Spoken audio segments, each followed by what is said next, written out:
اپنے عوام کے نام یہ پیغام جاری کیا کہ آپ وہ راڈ لازمی لگوائیں کیونکہ وہ فری دے رہے ہیں. اس کے ساتھ ساتھ اگر بات کی جائے تو بسنت کی مد میں تقریباً 4 سے 5 کروڑ کا جو ہے وہ بزنس بسنت جو لوگ بنا رہے ہیں وہ کیا گیا. تو کیا یہ ملک کو اس چیز سے فائدہ نہیں ہے؟ اس بارے میں رہنمائی کیجیے گا. بسم اللہ الرحمن الرحیم. سب سے پہلے تو میں شمال HD نیوز کا شکریہ ادا کرتا ہوں جنہوں نے ہمیں یہاں پر اپنے اظہار میں حافظ ضمیر کا موقع دیا. بسنت کے حوالے سے مولانا سعید اللہ صاحب نے تھوڑی سی گزارشات آپ کے سامنے رکھی. پہلے تو میں آپ کے سامنے یہ بسنت ہے کیا چیز.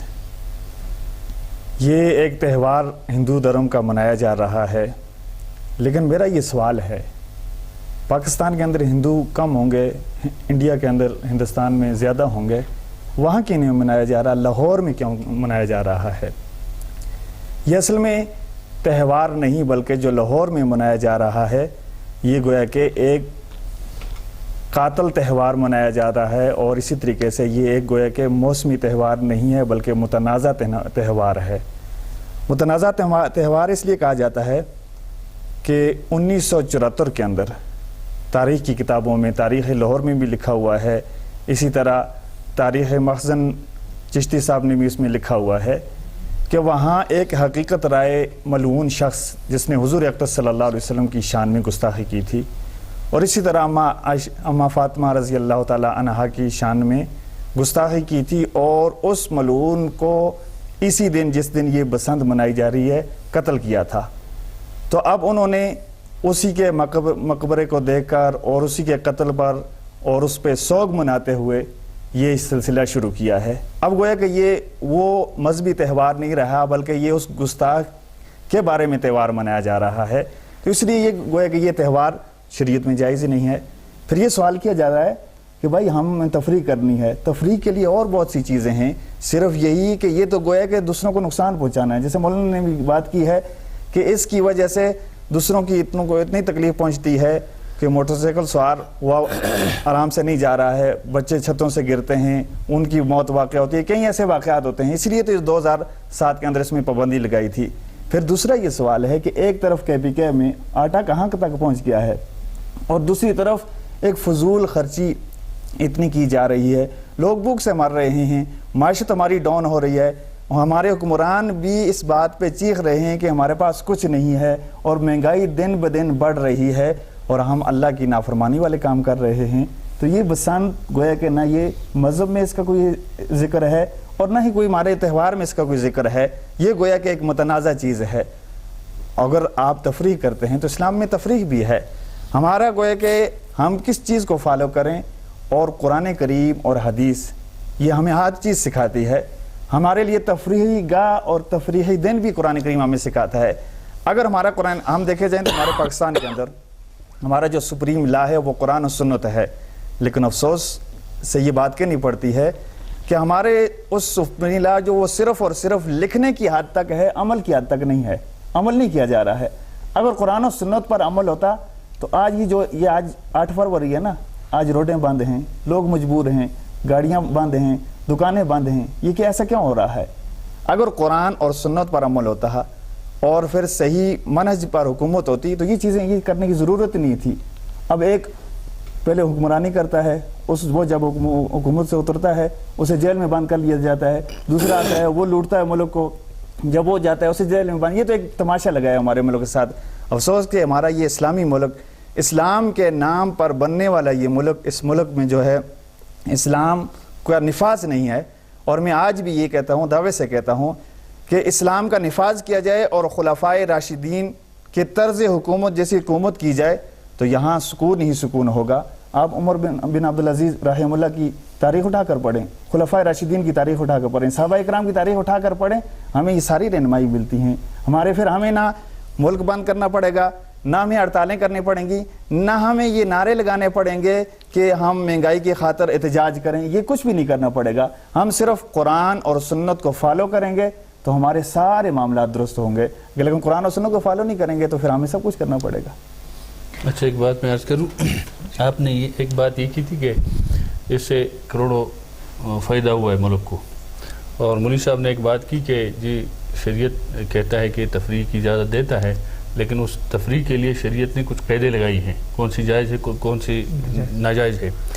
جہاں تک بات ہے آپ کی کہ ملک کو فائدہ ہو رہا ہے، ملک کو ایسے فائدے کی ضرورت بھی نہیں ہے۔ اس کا مطلب یہ ہوا کہ کسی کی جان جاتی ہے، کسی کا نقصان ہوتا ہے مالی، یا روڈ بند ہو جاتے ہیں یا کچھ بھی ہو، اس کا تو مطلب یہ ہے کہ پھر چرس کا کاروبار الاؤ کر دیں، اس سے بھی بڑا پیسہ آتا ہے، شراب کے کاروبار سے بھی بڑا پیسہ آتا ہے۔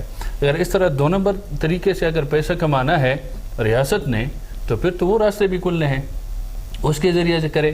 اس لیے ایسا پیسہ نہیں چاہیے۔ شریعت نے ایک اصول دیا ہے کہ جب آپ پیسہ کمائیں یا آپ کی طرف پیسہ آئے تو ایک تو وہ پیسہ بھی جائز ہو، ٹھیک ہے، اور جس راستے سے آ رہا ہے وہ راستہ بھی جائز ہو۔ اس کے لیے مثال کے طور پر آپ دکانداری کر رہے ہیں، آٹا چینی بیچتے ہیں، ٹھیک ہے، تو ٹھیک ہے، وہ ذریعہ ٹھیک ہے۔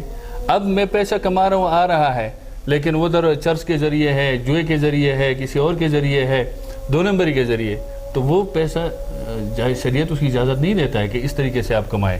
تو اس لیے یہ بات کہ جی اس کے پیسہ آ رہا ہے تو اس کے علاوہ اور بہت سارے جائز راستے ہیں، اس طریقے سے پیسے کمائیں۔ دوسری بات جو مولوی صاحب نے کی کہ جی شریعت، تو ہم شریعت کی جو بات کرتے ہیں الحمدللہ ہم شریعت کے فالور ہے۔ گورنمنٹ کے لیول پہ جتنے بھی لوگ ہیں ان سے ہم نہیں کہتے، اس لیے کہ ان کا سروکار ہی نہیں ہے دین سے، وہ اپنے نمبر بڑھانے کے لیے اور یہ صرف اور صرف اس لیے کر رہے ہیں کہ باقی جو ملک کے اندر معاملات ہے یا ملک کے اندر جو مہنگائی ہے یا بدامنی ہے یا بے انصافی ہے، وہ منہ چھپانے کے لیے اس قسم کی چیزیں آگے لاتے ہیں کہ تاکہ عوام کا ذہن سوچ فکر اس طرف ہو اور وہ چیزیں بھول جائے۔ عوام سے ہم یہ کہتے ہیں کہ ہم کلمہ پڑھتے ہیں، دوسری طرف نعرے مارتے ہیں کہ جی ہم آخری نبی کے ماننے والے ہیں، ہم قرآن کے ماننے والے ہیں۔ ہمیں سوچنا ہے کہ بھائی شریعت مجھے کہاں قدم اٹھانے کی اجازت دیتا ہے، شریعت کہاں تک جانے کی اجازت دیتا ہے، میرا حد کیا ہے، اس حد کے اندر رہوں۔ شریعت نے حدود اس لیے قائم کیے ہیں کہ میں جب تک اپنے حد میں رہوں گا مجھے کوئی کچھ نہیں کہہ سکتا، وہ میرا رائٹ ہے۔ جب میں اپنے حد سے تجاوز کروں گا، دوسرے کے حد میں جب داخل ہوں گا تو پھر وہ وار ہوگا میرے اوپر، پھر نقصان ہوگا، پھر ہم واویلا کرتے جی میرے ساتھ یہ ہو گیا، میرے ساتھ وہ ہو گیا، وہ میں نے خود تجاوز کیا ہے۔ اس لیے ہم اپنی شریعت کو دے کے سمجھے، اپنے حد کے اندر رہے تو سارے کام ٹھیک ہوں گے۔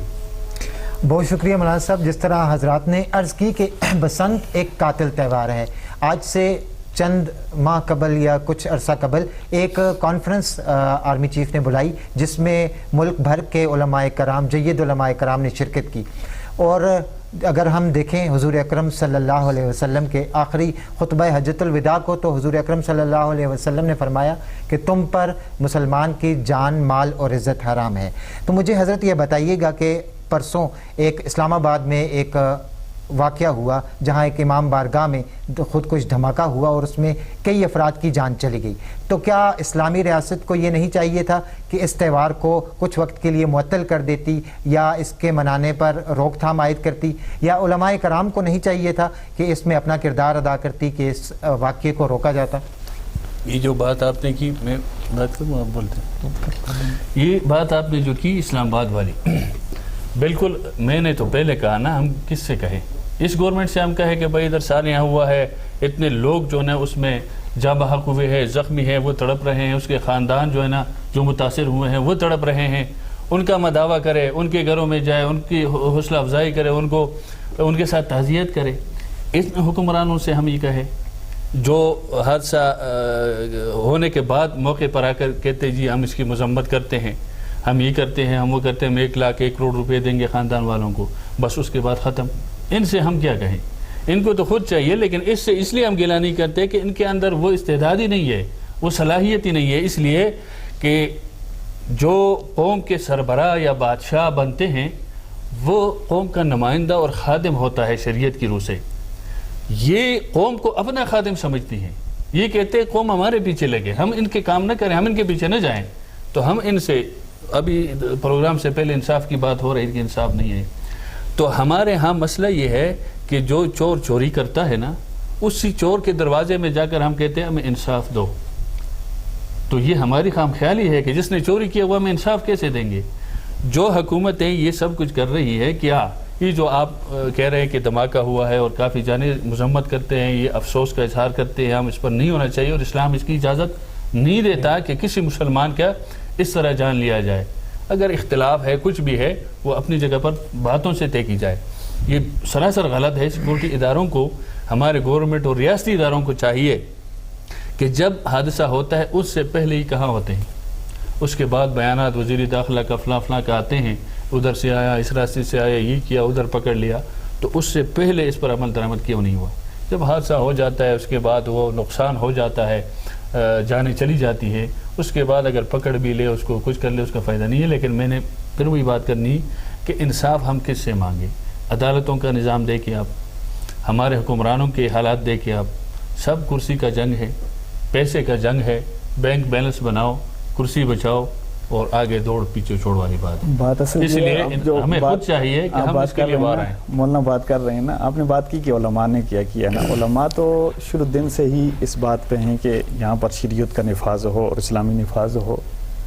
اب عجیب افسوس سی بات ہے، ایک عام سا آدمی، عوام بھی جو ہے وہ بھی کسی واقعے پر کوئی واقعہ ہو جاتا ہے تو مذمتی بیان دیتے، مذمت کرتی ہے۔ جو ہمارے حکمران ہیں وہ بھی مذمت کرتے ہیں، تو فرق کیا رہا ہے نا؟ اب دونوں مذمت سے کیا ہوتا ہے؟ اب یہی سوالیہ نشان، جیسے مولانا نے کہا کہ سوال یہ پیدا ہوتا ہے کہ ایسا واقعے کیوں پیش آتے ہیں، ہمارے سیکورٹی ادارے اس پہ کیوں کڑی نظر کیوں نہیں رکھتے ہیں، اور پھر بعد میں یہ بیان آتے ہیں جی فلاں سے اس کا تعلق تھا، یہ فلاں سے راستے میں آیا، جب آپ لوگوں کو پہلے ہی معلوم ہے۔ وہ ایک مولوی صاحب نے ایک بات کہی تھی، ایک اینکر نے کہا نا کہ یہ فلاں نے ذمہ داری قبول کر لی۔ جو بھائی ذمہ داری قبول کر لی تو اسے پکڑتے کیوں نہیں ہو، اسے پھر گرفتار کیوں نہیں کرتے، یہ پہلے کیوں نہیں رکھتے جب انہوں نے ذمہ داری قبول کر لی ہے؟ بات جو ہے نا، یہ واقعہ ہونے سے پہلے اس کا انتظام کرنے چاہیے ہے۔ باقی علماء کی بات ہے، علماء اپنا کام جاری رکھے ہوئے ہیں، اور علماء اب دیکھے جائے نا، ہم نے کتنے مولویوں کو ووٹ کے ذریعے سے اسمبلی میں پہنچایا ہے۔ ہم تو علماء کو دیکھنا نہیں چاہتے، علماء کے خلاف ہیں، اور پھر ہم یہ توقع رکھتے ہیں کہ ایسے واقعات ہوتے ہیں تو علماء آگے بڑھیں، اور علماء ہر موقع پر ہر جگہ پر پہلی صف میں رہے ہیں، اور ابھی بھی انشاءاللہ علماء پہلی صف میں رہیں گے۔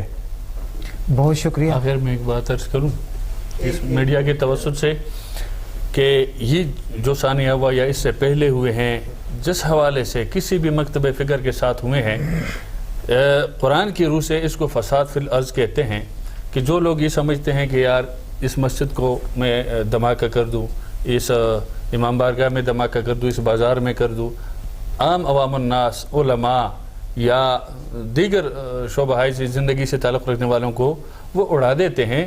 اس کا دین سے، اسلام سے کوئی تعلق نہیں ہے۔ یہ تقریباً لوگ بھی سمجھ چکے ہیں کہ اس کو مذہب کا وہ نہیں دینا چاہیے۔ ایک دوسری بات یہ ہے کہ اس کے لیے جب تک پوری قوم مسلکی اختلاف ختم، اپنے ہر لحاظ سے اس کے لیے یکجان نہ ہو جائے، سیکورٹی اداروں کے شانہ بشانہ، اور سیکورٹی اداروں کو بھی چاہیے کہ وہ بھی عوام کے ساتھ دے، تو پھر تب جا کر اگر یہ چیز کنٹرول میں ہو جائے، جب یہ افتراق ہوگا، یہ انتشار ہوگا، تو یہ چیزیں اسی طرح ہوتی رہی۔ کیونکہ ہمارے پڑوس میں ایران کو دیکھو، افغانستان کو دیکھو، اور اس طرف انڈیا کو دیکھو، ہم اس کے بیچ میں ہیں، تو وہ کاروائیاں کرتے رہیں گے اور ہم مرتے رہیں گے، بنے گا کچھ نہیں جب تک ہم ایک نہیں۔ چلیں، بہت شکریہ مولانا صاحب آپ کا۔ ثابت یہ ہوا کہ بسنت منائیں، لیکن ایسے تہواروں سے اسلام ہمیں منع کرتا ہے، ایسی سیر و تفریح سے منع کرتا ہے جس سے کسی دوسرے مسلمان یا انسان کی جان کو خطرہ ہے۔ اس کے ساتھ ساتھ اسلام ہمیں اس چیز کا حکم دیتا ہے کہ اللہ کی رسی کو مضبوطی سے تھامے رکھو اور تفرقوں میں نہ پڑو۔ اپنے میزبان شہباز علی کو آج شہباز کے ساتھ دیجیے اجازت۔ اللہ حافظ۔